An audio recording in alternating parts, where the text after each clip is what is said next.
ಎಲ್ಲರಿಗೂ ನಮಸ್ಕಾರ. D K Ramesh ಮಾತಾಡ್ತಾ ಇರೋದು. ಜಾಗೃತಿಗಾಗಿ ಈ ವಿಡಿಯೋನ ಕೊನೆವರೆಗೂ ನೋಡಿ, ಆಮೇಲೆ ಕಮೆಂಟನ್ನು ಮಾಡಿ. ನಾವು ಟ್ಯಾಕ್ಸಿನ್ ಫಿಲಮ್ ವಿರುದ್ಧ ಅಲ್ಲ, ಯಶ್ ವಿರುದ್ಧನೂ ಅಲ್ಲ. ಆ ಟೀಸರ್ ಇದೆಯಲ್ಲ ಅದ್ರ ವಿರುದ್ಧ. ಇವತ್ತು ಆ ಟೀಸರಿಂದ ಭಾಳಷ್ಟು ಮಕ್ಕಳ ಮೇಲೆ ಪರಿಣಾಮ ಬೀರ್ತಿದೆ. ಯಶ್ ಅವ್ರನ್ನ ಭಾಳಷ್ಟು ಜನ ಇನ್ಸ್ಪಿರೇಷನ್ ಆಗಿ ಸ್ಫೂರ್ತಿಯಾಗಿ ತೆಗೆದುಕೊಂಡಿದ್ದಾರೆ. ಯಾಕೆಂದರೆ ಒಂದು ಸ್ಕ್ರ್ಯಾಚ್ ಲೆವೆಲಿಂದ ಬಂದು ಇವತ್ತು ಎಷ್ಟು ದೊಡ್ಡ ಮಟ್ಟಿಗೆ ಬೆಳೆದಿದ್ದಾರೆ. ಅವರನ್ನು ತುಂಬ ಜನ ಆದರ್ಶವಾಗಿ ತೆಗೆದುಕೊಳ್ತಾ ಇದ್ದಾರೆ. ಹಾಗಾಗಿ ಈ ಒಂದು ಏನು ಟೀಸರ್ ಬಿಟ್ಟಿದ್ದಾರೆ ಅದರಿಂದ ಮಕ್ಕಳ ಮೇಲೆ ಭಾರಿ ಪರಿಣಾಮ ಬೀರ್ತದೆ. ಯಾಕಂದರೆ ಎಲ್ಲರ ಹತ್ರನೂ ಇವತ್ತು ಮೊಬೈಲ್ ಇದೆ. ಹಾಗಾಗಿ ನಮ್ಮ ಕನ್ನಡ ನೆಲ ಜಲ ಸಂಸ್ಕೃತಿಯನ್ನು ಉಳಿಸೋದು ನಮ್ಮೆಲ್ಲರ ಹಕ್ಕು ಹೌದು. ನಮ್ಮ ಭಾಷೆನ ಜಗತ್ತಿನಾದ್ಯಂತ ತಿರುಗಿ ನೋಡಬೇಕು. ತಿರುಗಿ ನೋಡಬೇಕಂದ್ರೆ ನಮ್ಮ ಸಂಸ್ಕೃತಿಯನ್ನು ತಗೊಂಡೋಗಿ ದೇಶದಾದ್ಯಂತ ನಾವು ತೋರಿಸ್ಬೇಕಾಗತ್ತೆ. ಬೇರೆ ದೇಶದನ್ನ ಸಂಸ್ಕೃತಿಯನ್ನು ತಗೊಬಂದು ನಾವಿಲ್ಲಿ ಹೇರಬಾರ್ದು. ತುಂಬ ಇಂಪಾರ್ಟೆಂಟು. ಹಿಂದೆಗಡೆ ಎಲ್ಲ ನಮ್ಮ ಬಂಗಾರದ ಮನುಷ್ಯ ಅಂದರೆ ಈ ಒಂದು ಫಿಲಮು ಇವತ್ತು ಎಷ್ಟೋ ಜನ ರೈತರಾಗಿ ಮಾಡಿದೆ.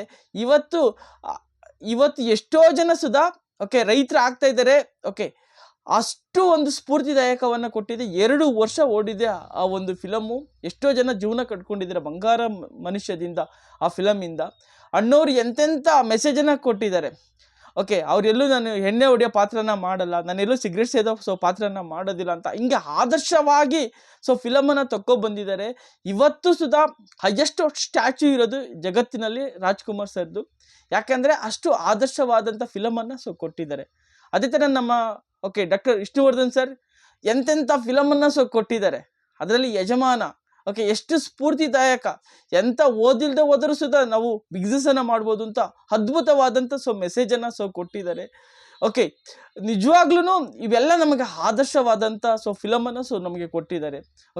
ಇತ್ತೀಚಿನ ದಿನಗಳಲ್ಲಿ ಕಾಂತಾರ ಎಷ್ಟು ಜಗತ್ತಿನಾದ್ಯಂತ ಈ ಫಿಲಮು ಓಡ್ತು. ಇವತ್ತು ಅಷ್ಟು ಮೆಚ್ಚುಗೆಯನ್ನು ಗಳಿಸ್ತು, ಅಷ್ಟು ಇನ್ಕಮನ್ನು ಗಲ್ಲಪೆಟ್ಟಿಗೆಯನ್ನು ತುಂಬಿಸ್ತು. ನಾವು ನಮ್ಮ ಸಂಸ್ಕೃತಿಯನ್ನು, ನಮ್ಮ ಭಾಷೆಯನ್ನು ಜಗತ್ತಿನಾದ್ಯಂತ ಪಸರಿಸಬೇಕು. ಆ ನಿಟ್ಟಿನಲ್ಲಿ ನಾವು ಏನಾಗಬೇಕು, ಫಿಲಮನ್ನು ಮಾಡಬೇಕಾಗತ್ತೆ. ಆ ಥರ ಫಿಲಮನ್ನು ಯಶೋರು ಭಾಳಷ್ಟು ಒಳ್ಳೊಳ್ಳೆ ಫಿಲಮನ್ನು ಕೊಟ್ಟಿದ್ದಾರೆ. ಇದೊಂದು ಟೀಸರಿಂದ ಇವತ್ತು ನಿಜವಾಗ್ಲೂ ಒಂದು ಮಕ್ಕಳ ಜೊತೆ ಕೂತ್ಕೊಂಡು ನೋಡೋದಕ್ಕೆ ಭಾರಿ ಮುಜುಗರ ಆಗ್ತಾಯಿದೆ. ಈ ಟೀಸರ್ನ ತೆಗೆದು ಒಂದು ಒಳ್ಳೆ ಫಿಲಮನ್ನು ಕೊಡಬೇಕನ್ನೋದು ನಮ್ಮೆಲ್ಲರ ಆಗ್ರಹ ಮತ್ತು ಅತಯಸಯವಾಗಿದೆ. ಆ್ಯಕ್ಚುಲಿ ಏನಂದರೆ ಇದು ಪ್ರತಿಯೊಬ್ಬರು ನೋಡ್ತಾರೆ. ಹಾಗಾಗಿ ಒಳ್ಳೆ ಫಿಲಮನ್ನು ಕೊಟ್ಟಿದ್ದಾರೆ. ಮುಂದೆ ಒಳ್ಳೆ ರೀತಿಯ ಫಿಲಮನ್ನು ಕೊಡಲಿ ಅನ್ನೋದು ನಮ್ಮ ಒಂದು ಉದ್ದೇಶವಾಗಿದೆ. ಅವರ ಇಂಟೆನ್ಷನ್ನು ಅವರ ಒಂದು ಥಿಂಕಿಂಗು ತುಂಬ ಹೈ ಆಗಿದೆ. ಇದೊಂದು ಟೀಸರಿಂದ ನಿಜವಾಗ್ಲೂ ಅವ್ರಿಗೂ ಒಂದು ಸ್ವಲ್ಪ ಧಕ್ಕೆ ಆಗ್ತಾಯಿದೆ. ನಾವು ಫಿಲಮ್ ಥರ ನೋಡಬೇಕು ಅಂದರೆ ಕರೆಕ್ಟು ಫಿಲಮ್ ಥರನೇ ನೋಡಬೇಕು. ಬಟ್ ಆದರೆ ನಾವು ಕೊಡುವಂಥ ಪ್ರತಿಯೊಂದು ಫಿಲಮಲ್ಲೂ ಒಂದು ಮೆಸೇಜ್, ಒಂದು ಸಂದೇಶ ಅನ್ನೋದು ಇರುತ್ತೆ. ಫಿಲಮ್ ಹುಡ್ಕೊಂಡಿದ್ದೆ ಅದಕ್ಕೋಸ್ಕರನೇ. ಅಂದರೆ ಒಂದು ಸಂದೇಶನೂ ಕೊಡಬೇಕು, ಒಂದು ಎಂಟರ್ಟೈನ್ಮೆಂಟು ಆಗಬೇಕಂತ. ಹಾಗಾಗಿ ಆ ನಿಟ್ಟಿನಲ್ಲಿ ನಾವು ಫಿಲಮನ್ನು ತೆಗಿಬೇಕಾಗುತ್ತೆ. ಇಷ್ಟನ್ನೇ ಹೇಳ್ತಾ ನನ್ನ ಮಾತನ್ನು ಮುಗಿಸ್ತಾ ಇದ್ದೀನಿ. ಏನಾದ್ರು ಮಿಸ್ಟೇಕ್ ಇದ್ದರೆ ಕ್ಷಮಿಸಿ. ನಮ್ಮ ಒಂದು ಉದ್ದೇಶ ಏನಂದರೆ ಸಮಾಜಕ್ಕೆ ಒಂದು ಒಳ್ಳೆಯ ಉನ್ನತವಾದ ಮೆಸೇಜ್ ಕೊಡಬೇಕು ಅನ್ನೋದು ನಮ್ಮ ಉದ್ದೇಶವಾಗಿದೆ. Thank you so much.